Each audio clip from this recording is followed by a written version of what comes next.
મિત્રો, આજે આપણે શક્તિશ્વર જઈ રહ્યા છે અને ત્યાં નદી કિનારે થોડું ત્યાંનું નદીનું કુદરતી વાતાવરણ સૌંદર્ય જોશું, નિહાળશું.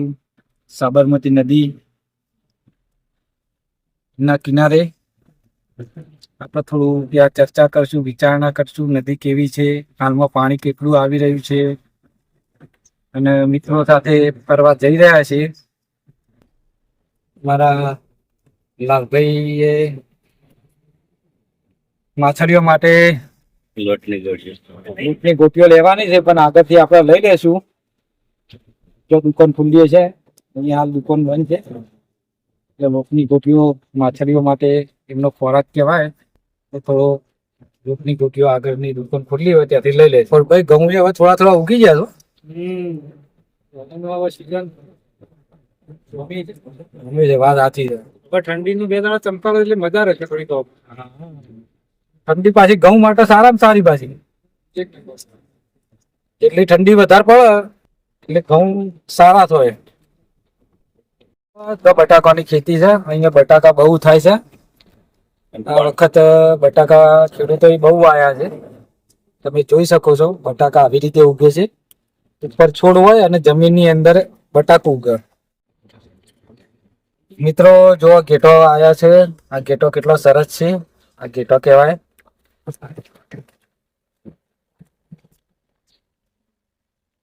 એટલો બધો ઘેટો છે, પણ બધાના બાલ કટિંગ કરાવી દીધા છે. અને એનું આપણે જે ગરમ સાલ કોબળા બધો જે ગરમ વસ્તુ ઉપયોગ થાય છે એમના બાલોનો.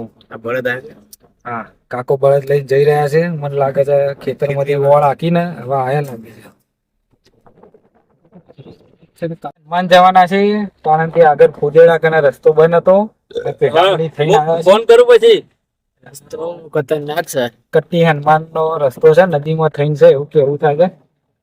અમે પહેલી વખત આવીએ છીએ અહીંયા. તમે જોઈ શકો છો કેવો ખતરનાક રસ્તો છે. હમણાં જ નવું બનાવ્યો છે.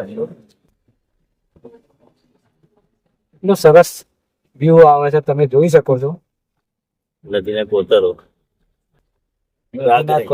અને હવે તમે જોયું, અમે નદીની અંદર પ્રવેશ કરી રહ્યા છે. નદીની અંદર કાચા રસ્તામાં થઈને અમે કટ્ટી હનુમાન જશું, કારણ કે અમારે રસ્તો બદલવો પડે. એનું કારણ કે પેડા વાળો રસ્તો બને છે. ગાડી શિકારી ગાડી લાવ્યો તો ચાલ. ગાડી અમારી બહુ નાની છે, એલટુડી છે.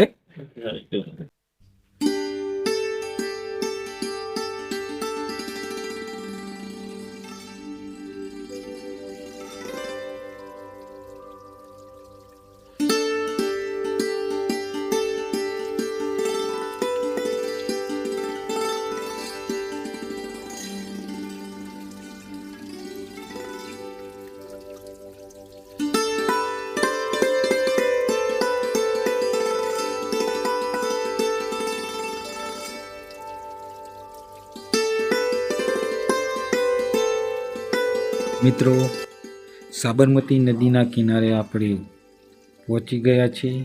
સાબરમતી નદીના પાવન કિનારે કુદરતની શાંતિ અને ભક્તોની શક્તિ વચ્ચે વસેલું એક અદ્ભુત ચમત્કારી સ્થાન કડોલી ગામનું કટ્ટી હનુમાન મંદિર, જ્યાં શ્રદ્ધા ખાલી હાથ ક્યારેય પાછી નથી ફરતી. સામેના કિનારે એ મંદિર આપણને જોવા મળે છે. જો ખરેખર તમે સાબરમતી નદી તરફનો રસ્તો પકડશો તો કુદરત તમને પોતે જ માર્ગ બતાવશે. કડોલી ગામ તરફ આગળ વધતા જ નદીના ઠંડા પવનો સાથે ભક્તોનો અનુભવ થવા લાગશે. ગામના મુખ્ય માર્ગ પરથી થોડીક અંદર જતાં જ હરિયાળી વચ્ચે ઊભેલું દેખાશે આ પવિત્ર મંદિર, જ્યાં હનુમાન દાદાની મૂર્તિ આજે પણ ભક્તોને આશીર્વાદ આપે છે. નદીના કિનારે ચાલતા ચાલતા જ્યારે કટ્ટી હનુમાન દાદાના મંદિરના ઘંટોનો અવાજ સંભળાય ત્યારે સમજી જવું કે તમે સાચા માર્ગ પર છો.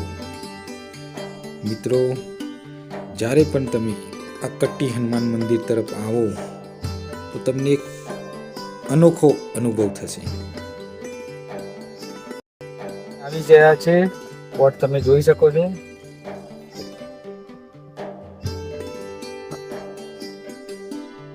સરસ મજાનું મંદિર છે. સાબરમતી નદીના કિનારે આવેલું છે.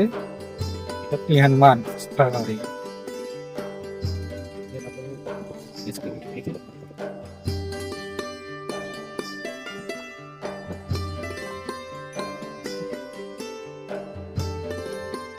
બાઈક વાળી મૂકી દે.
મહાદેવનું મંદિર, શિવલિંગ.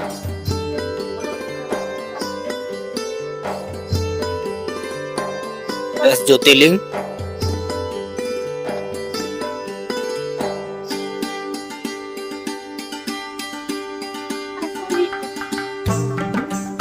લક્ષ્મીનારાયણ ભગવાન. લક્ષ્મીનારાયણ ભગવાન.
કટ્ટી હનુમાન આવી ચૂક્યા છે.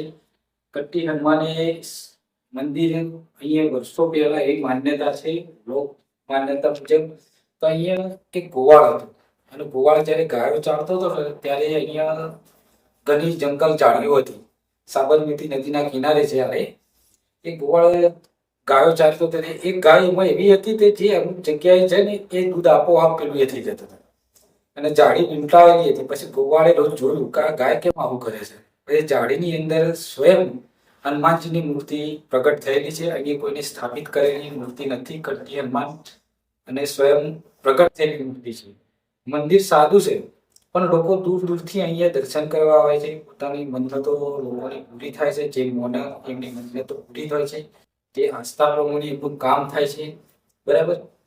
બીજું એક વસ્તુ કે અહીંયા કોઈ પ્રચાર કર્યો નથી તો લોકો મંગળવારના દિવસે, શનિવારના દિવસે ઘણા લોકો, ઘણી ભીડ હોય છે અહીંયા. ઘણા લોકો પોતપોતાનું દર્શન કરવા આવે છે બાળકોને લઈ અને પોતાને જે કામ હોય, મન્નત હોય, પોતાની જે આસ્થા પ્રમાણે એમની પૂરી કરે છે કટ્ટી હનુમાન. અને કટ્ટી હનુમાનની બાજુમાં આપણે જે આ જોઈ શકો છો કે આ મહારાજ છે, સુંદરી મહારાજ. સુંદરી મલ મહારાજ કહેવાય છે. આ મહારાજ ની આસ્થા અને શ્રદ્ધા બહુ છે. અહીંયા તમે જોઈ શકો છો તો ચિઠ્ઠીઓના ઢગલા છે. એવું કહેવાય છે કે લોકવાક્ય તમને કે અહીંયા એક નોટ ને કાગળ અને પેન અહીંયા મૂકવામાં આવેલી છે. અહીંયા પોતાની તમારી ઈચ્છા હોય, તમારી જે પણ હોય, કોઈ મનોકામના પૂરી ના થતી હોય તો તમે અહીંયા ચિઠ્ઠીની અંદર લખી પેન દ્વારા, અહીંયા પેન ને ચિઠ્ઠી અહીંયા મૂકેલી છે અને ચિઠ્ઠી તમે અહીંયા મૂકો મહારાજની આગળ તો તમારી મનોકામના પૂર્ણ થાય છે. અને ખરેખર મનોકામના સૌની પૂર્ણ થાય છે. એટલી મહારાજની આસ્થા અને એમનો એટલો પ્રભાવ છે. બરાબર. તો તમે અચૂક કટ્ટી હનુમાન આવો તો એના બાજુનું અડીને છે એક છે, એની અંદર આ સુંદરી મહારાજની સ્થાપના કરેલી છે. તમે જોઈ શકો છો લોકો પોતાના આસ્થા મુજબ પોતાનું જે મનોકામના હોય ચિઠ્ઠીમાં લખી અને અહીંયા આગળ મૂકી છે મહારાજની આગળ. બરાબર. તો તમે પણ આના દર્શન કરજો. પોતપોતાની મનોકામના મુજબ તમે લખી અને મહારાજને અર્પણ કરી શકો છો. અહીંયા આપણે પૂજ્ય મહારાજ છે દાદા, એમના જોડેથી થોડું જાણશું અહીંયાનો ઇતિહાસ શું છે.